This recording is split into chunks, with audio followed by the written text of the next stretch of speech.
Você falou que era módulo rural. Não é não, é módulo fiscal. Vixe, a vaca foi pro brejo.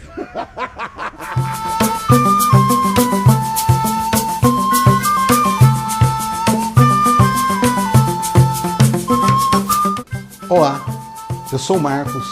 Aqui no canal Marcos da Terra falamos sobre agronegócio, imóveis rurais, oportunidades e desenvolvimento estratégico no campo.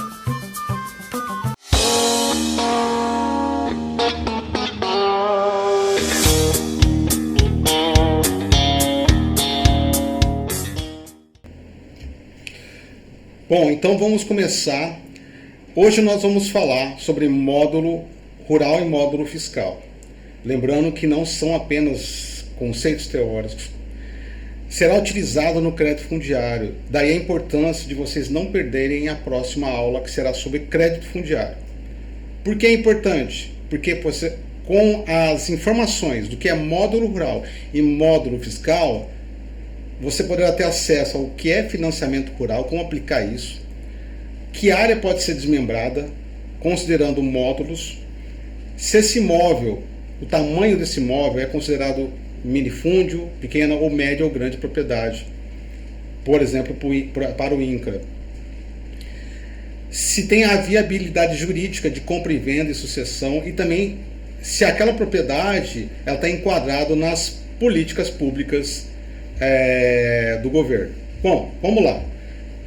O objetivo final, na verdade, pessoal, é vocês entenderem tanto o produtor rural que está comprando, que está vendendo, e o intermediário entender os conceitos que serão aplicados lá no crédito fundiário. Como nós vimos na aula anterior, uma introdução, o módulo rural é uma unidade de medida agrária. É uma área mínima necessária para que uma propriedade rural seja economicamente viável, considerando o tipo de exploração predominante naquela região. Ou seja, o módulo rural, ele não é fixo.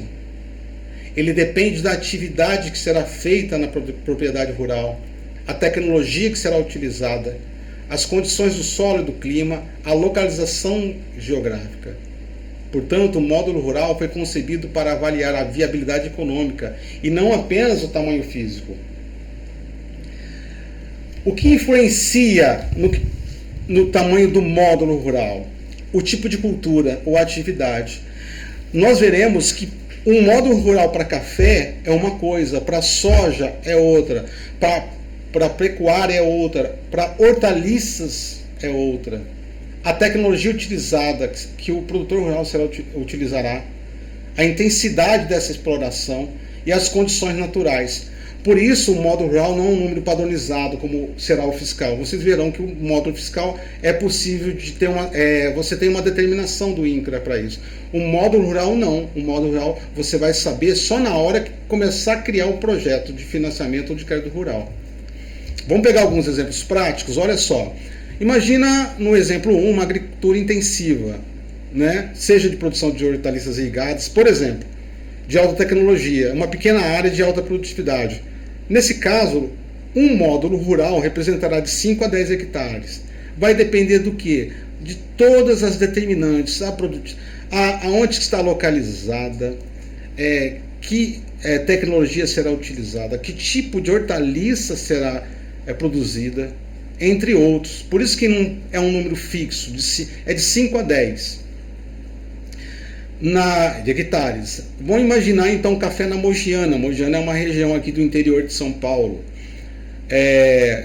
Será parcialmente mecanizável, terá uma produtividade média. Aqui o módulo rural vai variar de 15 a 25 hectares. Então olha a diferença do módulo rural para café na Mogiana e de horticultura, que é de 5 a 10 hectares. Eu tenho uma diferença. Agora olha só o exemplo 3. Imaginando que tenha uma baixa lotação por hectares de gado, né? O módulo rural poderá superar de 50 a 60 hectares. Ou seja, os determinantes vai fazer com que ele fique de 50 a 60 hectares. Quer dizer que uma propriedade ela pode servir, na ótica do módulo rural, para hortaliça ou até para café, mas não para pecuária. Nós vamos ver aqui, daqui a pouquinho exemplos melhores. Imagina a seguinte situação: o comprador pretende adquirir um sítio para viver de atividade rural, explorando café ou hortifruti granjeiro, por exemplo, tá? Vamos pensar na questão da aplicação do módulo rural. Ele vai ser utilizado como referência econômica para responder a seguinte pergunta. É isso que o financiador vai perguntar. Essa área permite uma exploração rural economicamente viável para sustentar essa família? Então, em regiões de agricultura intensiva, o módulo rural pode ser 5 a 10 hectares, em regiões de café de 15 a 25. Exemplo prático. Um sítio, vamos imaginar esse sítio de 6 hectares. Um sítio de 6 hectares. Ele pode ser viável para horticultura intensiva, provavelmente inviável para café ou pecuária. O cliente avalia a compra de uma área rural para exploração de pecuária extensiva. Aqui é uma outra situação, tá? Uma outra análise. Vamos aplicar o módulo rural. O módulo rural, nesse caso, também vai ajudar a estimar o quê? Se aquela área comporta um sistema produtivo mínimo, se haverá escala suficiente para gerar renda, já que ele quer trabalhar com pecuária. Então, aqui o módulo rural vai ser de 50 a 60 hectares. Então, isso significa dizer que, se o produtor rural está comprando, adquirindo uma propriedade de 30 hectares, ele não vai conseguir ter um crédito fundiário. Porque o módulo rural ali determina, em média, de 50 a 60 hectares, e a propriedade que ele encontrou é 30 hectares. Ele não vai conseguir, talvez, financiamento e não vai conseguir o crédito fundiário. Qual é a conclusão, então? Então, mesmo que o imóvel esteja regularmente tudo ok, né, e seja considerado pequeno, se economicamente ele não atinge um módulo rural, logo tende a ser inviável como uma unidade produtiva autônoma. Pode servir apenas como lazer ou complemento. Ou seja, o cliente não conseguirá o crédito para aquisição. Vamos pegar esse outro estudo de caso. Café. Uma região de média a alta aptidão. Aptidão de quê? Da cultura cafeeira. Tá? É uma região conhecida que tem já um histórico de produtividade. Por exemplo, sul de Minas, região da Mogiana. A propriedade ofertada pelo corretor ou o produtor rural conseguiu identificar uma propriedade de 18 hectares. Ele identificou que a topografia é ondulada, é parcialmente mecanizável, o solo é fértil, com boa drenagem. E esse produtor, essa pessoa que vai comprar a propriedade, quer viver de cafeicultura. Bom, qual é a análise disso aí? Na cafeicultura tradicional, o módulo rural é estimado de 15 a 25 hectares, dependendo da produtividade, do nível de mecanização e o custo da produção.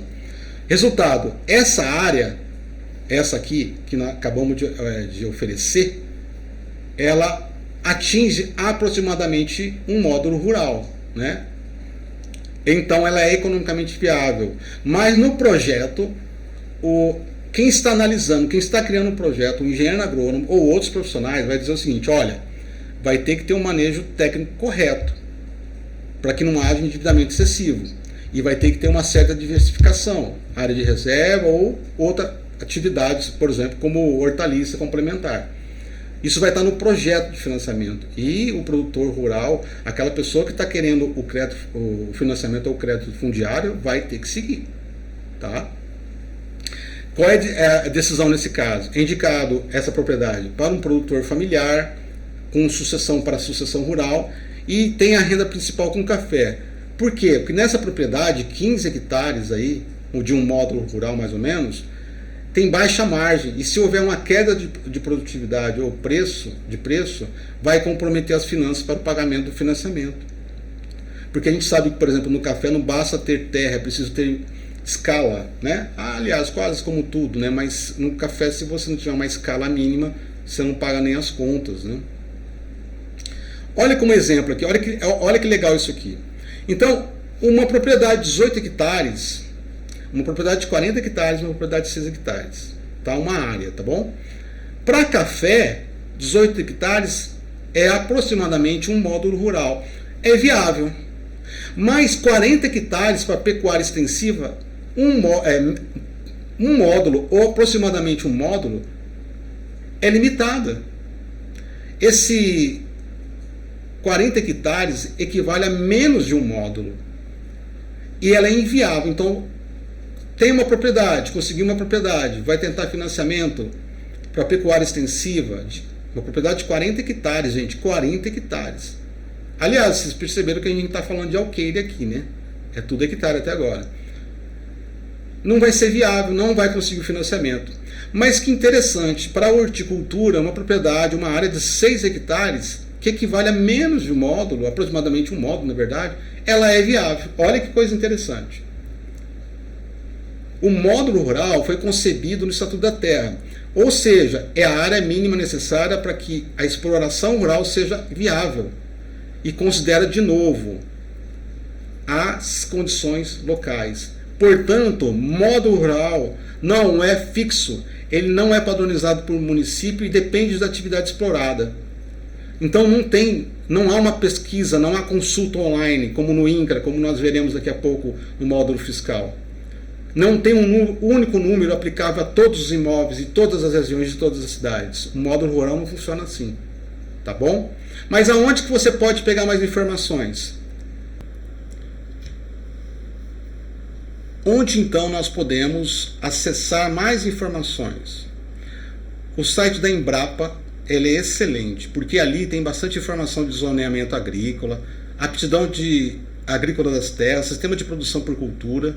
O Emater também é muito legal, tem bastante informação ali sobre parâmetros de viabilidade por atividade, porque é muito utilizado em crédito fundiário, agricultura familiar e projetos de financiamento.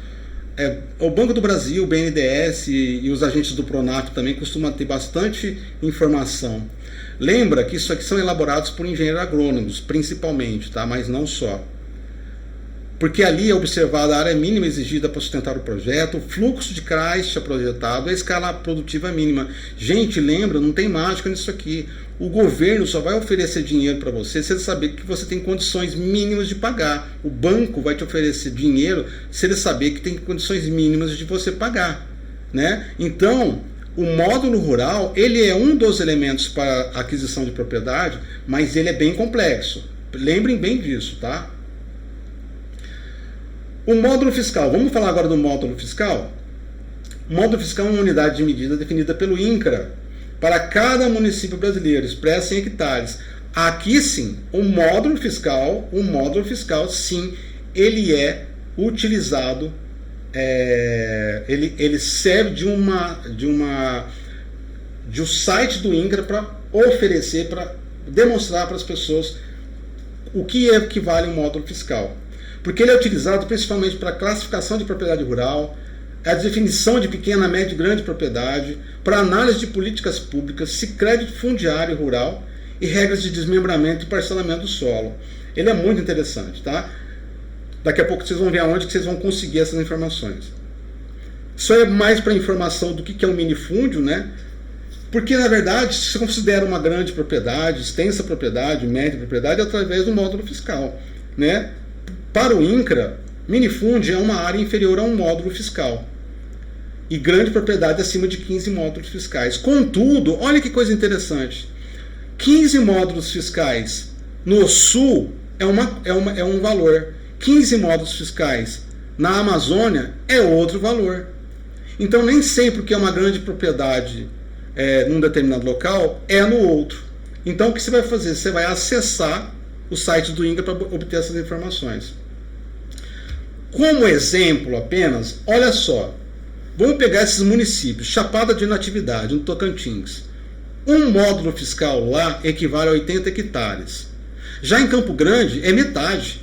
Campo Grande, Mato Grosso do Sul. Um módulo fiscal equivale a 40 hectares. Já em Chapecó, no Rio Grande do Sul, um módulo fiscal equivale a 20 hectares. E assim sucessivamente. Olha esse quadro como tem uma diferença. Olha os municípios da Amazônia Legal, de 80 a 100 hectares. Então, você vai ter que conseguir acessar no INCRA de todos os municípios brasileiros, tá? O que equivale, um módulo fiscal equivale a quantos hectares? Vamos imaginar então assim, ó, Uberaba, Minas Gerais. Se o módulo fiscal for 24 hectares, um imóvel de 240 hectares equivale a 10 módulos fiscais.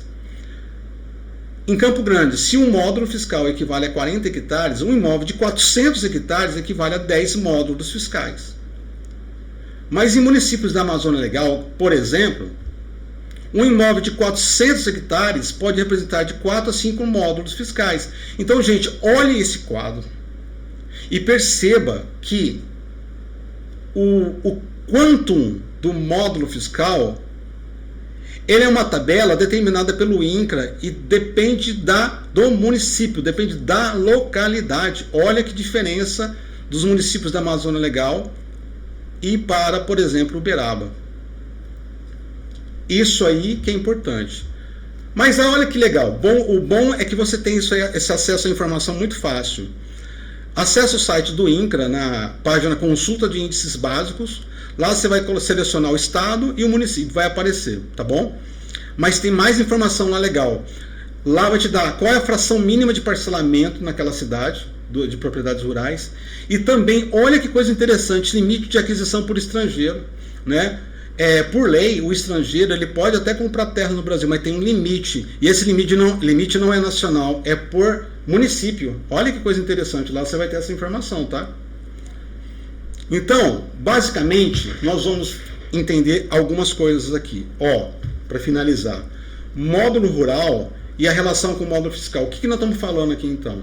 Na prática administrativa, o módulo fiscal funciona como uma referência objetiva quando o Estado precisa de um número fixo. Por isso, programas de crédito fundiário e reforma agrária usam o módulo fiscal como critério legal, mas analisam a viabilidade econômica daquela propriedade como? Através do módulo rural. Então, olha a importância de entender e diferenciar o módulo fiscal e o módulo rural. É muito importante. Guarda isso aqui. Módulo fiscal é o critério jurídico. O módulo fiscal é o critério jurídico. E o módulo rural é o critério econômico. Gente, olha que coisa aqui, para finalizar. Não deixem de assistir a próxima aula Crédito Fundiário. Aqui condensará todas as informações. Módulo rural, módulo fiscal, alqueire, hectare e propriedades rurais. Conto com vocês na próxima aula. Até a próxima. Tchau.